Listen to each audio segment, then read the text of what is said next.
Sallallahu aleyhi ve sellem Muhammed ve ala alihi ve ashabi ecma'in.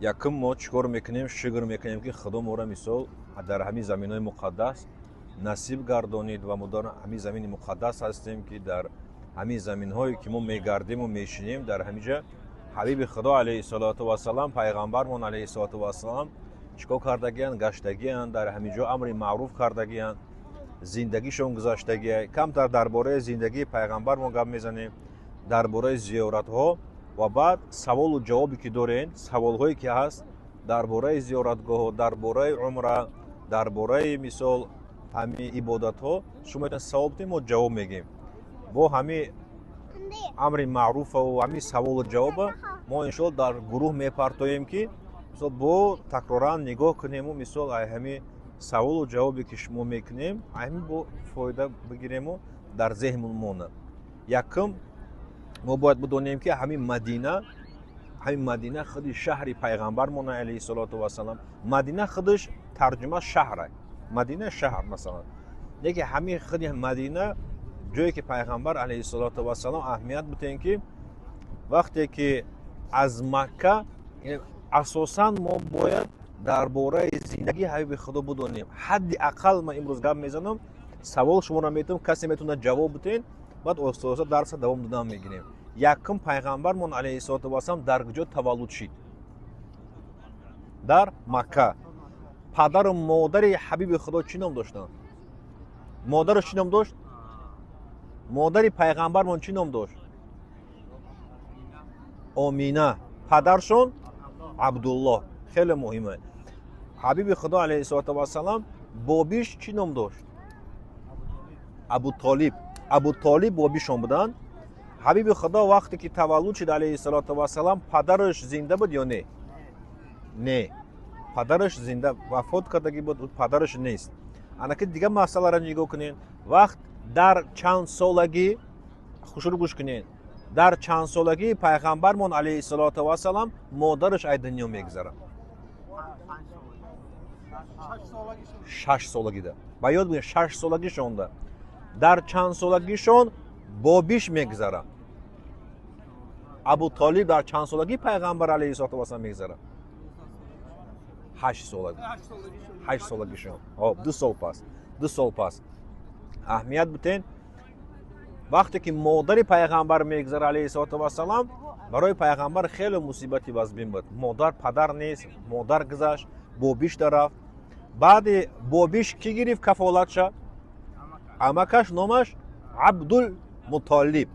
عبدالمطلب پدری که علی رضی الله عنه حضرت علی انا که نگاه کنین که وقتی که ابو طالب عبدالمطلب خودش فرزندای بسیار داشت وقتی که حضرت پیغمبرمون علیه السلام مایده بودن همین طعام می آوردن همه کودکا جمع میشید یکی از خصلت‌های پیغمبر علیه السلام در کودکیش هم وقتی که طعام می آوردن نمیدوید طرف طعام همه کودکا میگرفتن بعد میرفت چیزی که میمون میخورد در همین حالت عبدالمطلب پرسیدش برای چی تو رنگ دیگه کودکا نمیدوی وقتی که طعام میارن من میدونم میگه تو گشنه ای اهمیت بده که من میدونم که تو گشنه ای برای چی تو نمیری اوقاتو بگیری برای چی طعام نمیگیری پیغمبر خدا در کودکیش گفت که ما اهمیت بده این بعد 8 سالگی 9 سالگی 10 سالگیش ده چیزی که خدا ما را ریسک کرده همون نصیبی ما میشوه میده و من نمیده فرقش نیست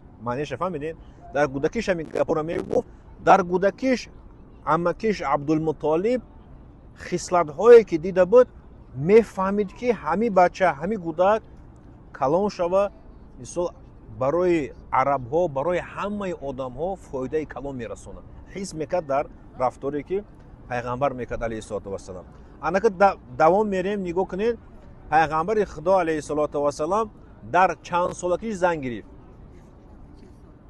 25 سالگیش ده کی را گرفت خدیجه رضی الله عنها مادر خدیجه چند ساله بود رضی الله عنها 40 ساله بودن ما رفتیم ابو یعلا مقبره شونده بودیم انا که دوامش نگاه کنین که پیغمبر خدا علیه السلام در چند سالگیش قرآن نازل شد چند 40 سالگی شونده در 40 سالگیش قرآن نازل شد در کجا در غار حرا дар ғори Ҳиро ҷабалу Нур ном дора. Мисол ҳамон худаш ҷабалу Нур ном дора. анака аҳамият битае ки ҳабиби худо алайҳиссалоту вассалам чӣ хеле ки мо гуфта будем дар ҳамон ғор малоикаи Ҷаброил чӣ кор мекуна? Мега бихон. ҳабиби худо ман хонда наметавонам. бихон такрор мекуна. Наметавонам мега хонда. вақте ки 2-3 бор ҳамин марта такрор мешава, малоикаи Ҷаброил чӣ кор мекуна? Сахт меҷиқаша. ҳабиби худо мега алайҳиссалоту вассалам ки устуғон ба устуғонам расид, мега то ҳамин дараҷара мега мара сахт ҷиқид. вақте ки сарам дод хондана сар кардам. якум оятҳои Қуръон. аъузу биллаҳи минаш шайтонир роҷим. иқро бисми роббика аллазӣ халақ халақал инсана мин алақ. хондан амри худо буд барои хондан. баъд аҳамият битен ҳабиби худо алайҳиссалоту вассалам аз Макка дар чанд солагишон тарафи Мадина ҳиҷра карданд? дар 53 солагишон. хеле муҳим аст. 53 солагишон аз Макка ба Мадина ҳиҷрат мекунанд. 10 сол дар Мадина, дар ҳамин Мадина амри маъруф мекунанд, халқа даъват мекунанд. аҳли Мадина пайғамбар алайҳиссалом бениҳоят сахт дӯст медоштанд. вақте ки аҳамият бутен, вақте ки аҳли Мадина меояд қабул мекунанд, ҳама дар атрофи ҳабиби худо алайҳиссалом ҷамъ мешаванд. 10,000 саҳоба қади чӣ кор мекунанд? тарафи Макка мераванд. фатҳул Макка ки чизе мо дида будем, тарафи Макка мераванд. мушрико таслим мешаванд, дигар илоҷ нест. 10,000 лашкара. баъди ӯ ғазоватҳо мешаванд. мисол вақте ки ҳабиби худо алайҳиссалом Маккаро мегиранд, Макка меоянд, яке аз ғазоватҳое ки мегузара, дар ҳамон ғазоват мисол вақте ки мусулмонҳо ғалаба мекунанд, ҳамин молу амвола, мисол барравом чизе ки ҷое ки забт карданд, ҳамон бигем бойгарӣ ҳамунҷара ба аҳли Макка мета пайғамбар алайҳиссалоту вассалам. аҳамият битен, аҳли Макка Абу Суфёну дигаро мегиранд ҳама чира. аҳли Мадинада ҳеҷ намераса. баъд байни аҳли Мадина кам-кам гап мерава. мегӯяд шамшерҳои мо дар хун, мо дар ҷанг иштирок кардем, барои чӣ? барои мо ягон чӣ нарасӣ. фаҳмидена? дар ҳамин ҳолат ҳабиби худо аҳамият битен ки як аз лаҳзаҳое ки мисол ҳабиби худо алайҳиссалоту вассалам аҳли Мадинаро ҷамъ мекунад. мега фақат аҳли Мадина ҷамъ шед. ҷамъ мешаванд. дар ҳамин ҳолат ҳабиби худо алайҳиссалоту вассалам амри маъруф мекунад. мега ки мисол шумо мара чӣ кор ҳифз кардед, шумо мара қабул кардед. мара қабул карда шумо байни худон якҷоя шидед. мисол мара қабул кардед, хубӣ кардед. мара ки қабул кардед, худо ҳамаи шуморо якҷоя кард, аз душманҳо дур кард. ва имрӯз ман ҳар хел гапҳо шунидесам. гапҳо рафтесам, ҳар хел гапҳо шунидесам. ҳамин ман шумода як савол метавам, ҳамин саволи мара ҷавоб бидем. ҳамин аҳли Макка бойгарии дунёро бигиранд, биравану ҳабиби худо қадди шумо бирава хуб нест? фаҳмидена? дар ҳамин ҳолат ҳамаи саҳобое ки буданд ҳамунҷода сарошон хам ансоро гуфтанд ки мо розием ба ин қисмат. мо розием ки дунёро ё бигиранам, ҳабиби худо ту бо мо бирай. дар ҳамин ҳолат ҳамин аҳли Мадинара ҳабиби худо мехоҳад чӣ кард? ором шуд, дилошонро ором кард. баъде ки вақте ки ҳабиби худо алайҳиссалоту вассалам бо ансоро Мадина меоянд, аҳли Макка бойгарӣ мегиранд, мераванд. барое ки аҳли бой буданд, сарватманд буданд, исломро қабул карданд, дар ислом ки заиф буданд, ҳабиби худо алайҳиссалоту вассалам бойгарӣ ҳама чиро амоҳоро дод. вақте ки меоянд дар ҳамин Мадина, оста масҷиди соз кардан масҷид сар мешавад. масҷиде ки мо рафтем, масҷиди Қубо, якум масҷиде ки буд сохтанд. баъд ин масҷида сохтан буд. дар ҳамин ҳолат, дар ҳамин рафтор байни мусулмонҳода, байни ҳамаи аҳли Мадинада ҳабиби худо алайҳиссалоту вассалам як намуна шид ва як намунае ки ҳамаи ҳамин мусулмонҳое ки буданд якҷояшон кард. мисол дар аз тарафи вақте ки мушрикҳо мусулмонҳое ки дар Макка буданд, пеш аз фатҳи Макка сир карда буданд, аҳли Мадина ҳамашонро қабул карданд. хонаҳо тақсим карданд, бойгаришонро тақсим карданд, ҳама якҷоя шид. баъди оста оста ки Маккаро фатҳ кардан гирифтану баъд оста оста мисол ҳама ҷо ки мусулмон бисёр кишид, ҳабиби худо алайҳиссалоту вассалам чӣ кор мекард?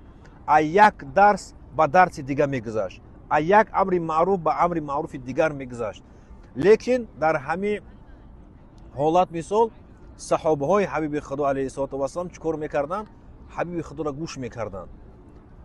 вақте ки аҳамият бутем 53 сола шид, аз Макка ба Мадина кӯчид, дар Мадина 10 сол буд. дар чанд солагиш ҳабиби худо гузаштагия? дар шаҳри дар куҷо?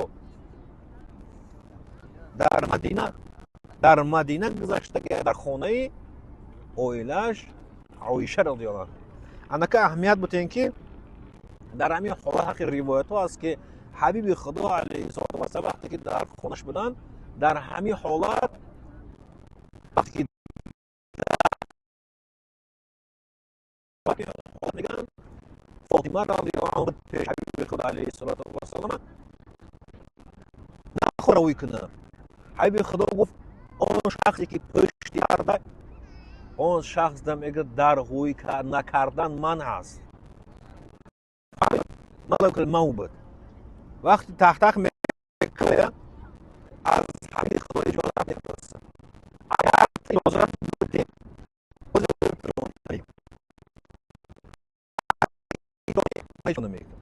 яке аз хусусияти ки худо ҳабиби худоро алайҳиссалоту вассалом дар дараҷаи аъло бардоштагия, яке аз хусусият ҳамие ки малакул мавт иҷозат пурсидагия.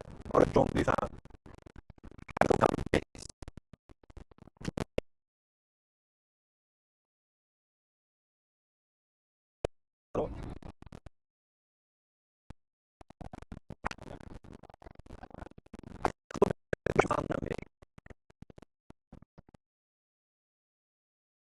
кадиса ҳазрати ҷабраил осмон беёфта.